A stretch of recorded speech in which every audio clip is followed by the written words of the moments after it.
This small windowless room is home to a new prisoner. A 27-year-old Russian soldier captured in Bakhmut by Ukrainian troops only 3 days after he arrived on the front line.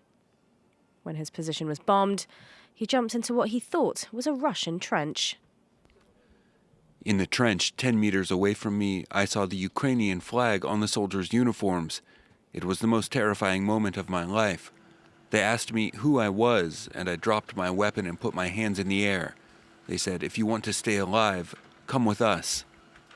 He says he was recruited in prison, serving out a 10-year sentence for drug trafficking and complicity in a murder when the leader of the Wagner militia group arrived on the scene. Prigozhin arrived by helicopter.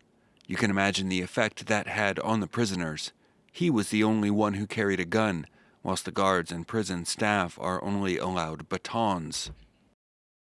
To fight against Ukraine, Wagner offers 100,000 rubles, around 1,200 euros per month. I was tired of being in prison. I signed up for 6 months. You fight 6 months and you get a pardon. And they told me that if Bakhmut falls during your contract, then you go home straight away. So after 21 days of training, he joined the front line to find there wasn't enough food, nor experienced fighters, and no commander. During training, they tried to convince us, telling us all the time that we weren't just cannon fodder. But we were.